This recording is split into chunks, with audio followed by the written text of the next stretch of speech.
আসসালামু আলাইকুম রহমতুল্লাহি ওবারাকাতুহু। অন্যান্য ধর্মাবলম্বীদের প্রতি রইল আদাব এবং শুভেচ্ছা।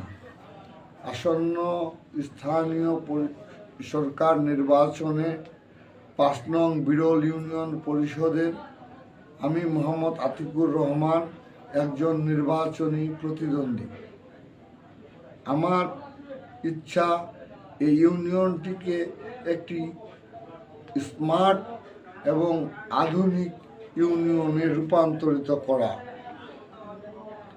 আর ইউনিয়নের নাগরিক যে সেবাগুলো সে সেবাগুলো জনগণের দ্বারগোড়ায় পৌঁছে দেওয়া, আর এলাকার উন্নয়ন এখানে প্রায়োরিটি আমার সবচেয়ে বেশি। আমরা কৃষক, খেটে খাওয়া দিনমজুর মানুষ এবং বেকার সংখ্যা অনেক বেশি। তো আমার ইচ্ছা যে এলাকার একটি কৃষি বান্ধব পরিবেশ তৈরি করা, যেখানে চাষি এবং শ্রমিক দুজনেই লাভবান হবে।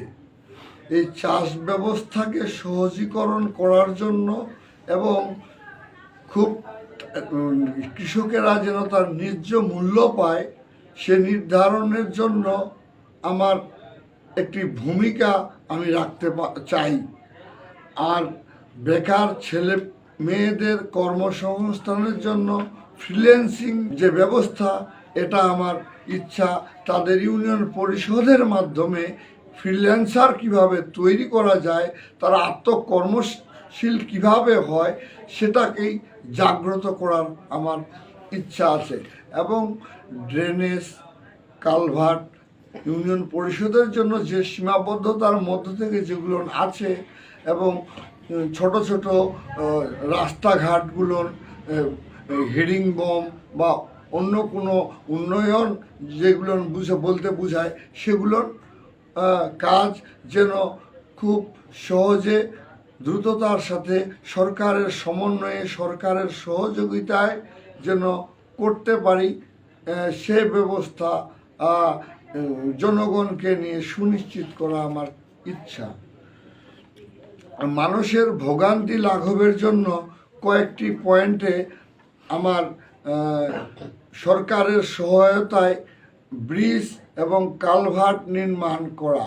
যেমন জন্মনিতে দাঁড়াতে একটি আমাদের লিচু চাষি এবং ইরি ধান চাষিদের জন্য একটি নামকা ওয়াস্তে কিছু কাঠবাঁশ দিয়ে একটি বেলি সেতু নামক তৈরি করা হয়েছে, যেটা মানুষকে উপকারের চাইতে ভোগান্তিটাই বেশি দিবে।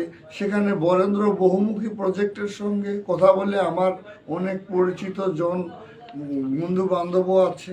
তারাও বিভিন্ন পর্যায়ে ইঞ্জিনিয়ার এবং আমাদের মাননীয় মন্ত্রী মহোদয়েরও সহযোগিতা এবং দেশের সরকারের সহযোগিতায় আমি এই জিনিসগুলো ইউনিয়ন পরিষদ বা উপজেলা পরিষদের সমন্বয় মিটিংয়ে আমি তুলে ধরব বলে আমার ইচ্ছা। আর এলাকার উন্নয়ন স্থানীয় পর্যায়ে চেয়ারম্যানের দ্বারা কি পরিমাণ সম্ভব, এটা আমি নির্বাচিত না হয়ে আমি বলতে পারি না যে এই সুযোগ সুবিধাগুলো আছে। তবে নির্বাচিত হলে যে সমস্ত নাগরিক সুবিধা বা গ্রামীণ সুবিধা, সেগুলো আমি করার ইচ্ছা আমার আছে। ইনশাআল্লাহ আমি সেগুলো সম্পূর্ণ করব। আর কাঁচা সড়ক, বর্ষাকালে জলবদ্ধতা, গ্রীষ্মকালে বিশুদ্ধ পানির অভাব নিরসনে এবং আমার ভূমিকা অগ্রগণ্য। এবং আমি অনেক এলাকায় গেছি যেখানে ধর্মদহ এবং পুরিয়া সহ বিভিন্ন এলাকায়, যেগুলোতে পানি একটা প্রকট সমস্যা ধারণ করেছে, সেগুলোতে তারা পাম্পের সরকারের সহায়তায় তারা পাম্প যদি কিছু স্থাপন করা যায়, তাহলে পানি বিশুদ্ধ পানির সমস্যা দূরীকরণ করা সম্ভব, যা স্বল্প আয়ের মানুষের জন্য 40-50 হাজার টাকা ব্যয় সাপেক্ষে তারা পাম্প স্থাপন করা কঠিন।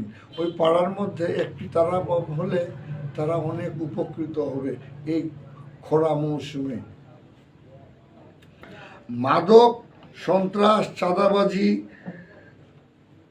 টেন্ডারবাজি, কিশোর গ্যাং তৈরি, এগুলোকে আমি জিরো টলারেন্স ঘোষণা করতে চাই।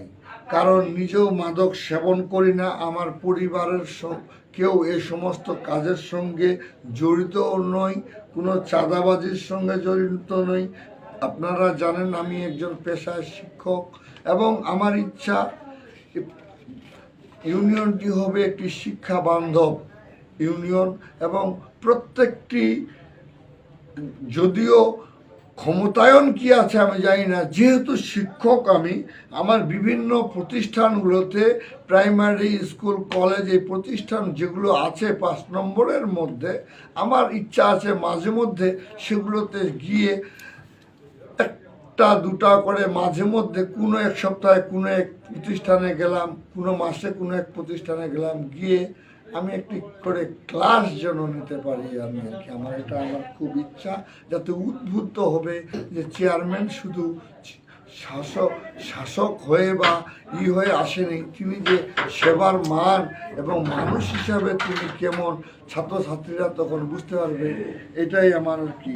কৃষকদের নিয়ে এই যে 40 দিনের কর্মসূচি নামক যে কর্মসূচিগুলো আছে, এগুলো যেন সত্যিকার অর্থে গরিব কৃষক যারা, দিনমজুর যারা, তারা যেন এগুলো পায়।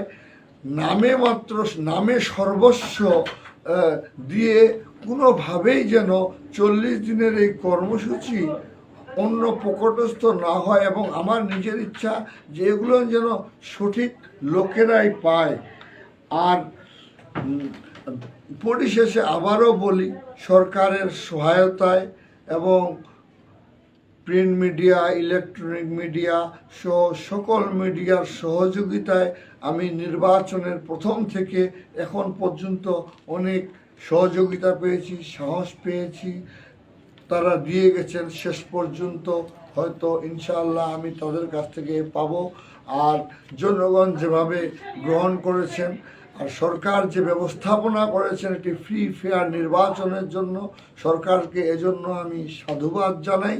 এবং পরিশেষে 28 তারিখে আমার মোটরসাইকেল মার্কায় একটি করে ভোট দিয়ে বিরল 5 নং বিরল ইউনিয়নবাসী আমাকে নির্বাচিত করবে। মহান সৃষ্টিকর্তা আমার এবং এলাকাবাসীর দোয়া কবুল করবে, এই প্রত্যাশা আমার। আর অনেক মানুষ, দুস্থ বয়স্ক মানুষদের আমি দেখেছি যার বয়স 80, সে নাকি এখনো বয়স হয়নি বয়স্ক ভাতার পাওয়ার যোগ্য। এই কাজগুলো আমার দ্বারাই হবে না। বিধবা ভাতা, মাতৃত্বকালীন ভাতা, এগুলো আমি পুঙ্খানুপুঙ্খানুরূপে যাচাই সাপেক্ষে আমি এগুলো করব। আর মাদককে আমি জিরো টলারেন্স ঘোষণা করতেছি। আর একটি জিনিস, সেটি হচ্ছে যে আমি কোনো এলাকার সমস্যা, সাধারণ কোনো ছোটোখাটো সমস্যা যেগুলো আদালতের ব্যাপার, ওগুলো না হলে বাকি সমস্যাগুলো আমি স্থানীয় পর্যায়ে মুরব্বিদের নিয়ে একটি সালিশের মাধ্যমে, কিভাবে মিল মহব্বতের মাধ্যমে তাদেরকে বসবাস উপযোগী করা যায় সে ব্যবস্থাপনা আমার থাকবে। আমি কোথাও নির্দিষ্ট কোনো স্থানে ডেকে নিয়ে এসে কোনো সিস্টেমে চালু থাকবে না আমার, এটা আমার দৃঢ় অঙ্গীকার। আর আমি দৃঢ়তার সাথে বলি, আমার এই কর্মপরিকল্পনাগুলো সততার সাথে, নিষ্ঠার সাথে দায়িত্বটি পালন করব। আমি কোনো ধরনের কারো কাছ থেকে আমি বায়াস হব না বা কোনো ধরনের আমি কোনো দুর্নীতির আশ্রয় নিব না।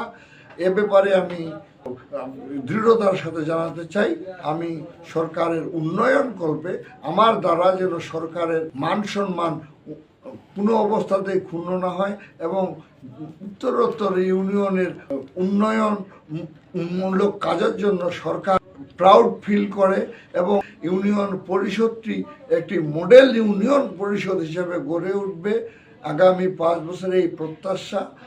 আর পরিশেষে আমি মহান আল্লাহ তাআলা এবং সৃষ্টিকর্তার কাছে আবারও বলি যে জনগণ আমাকে সেদিন নির্বাচিত করবে, এই আশাবাদ আমার সকল ভাই বোন, চাচা চাচি, দাদা দাদি, নানা নানি সহ প্রত্যেকের উপর এই বিশ্বাস, এই আস্থা আমার আছে ইনশাআল্লাহ।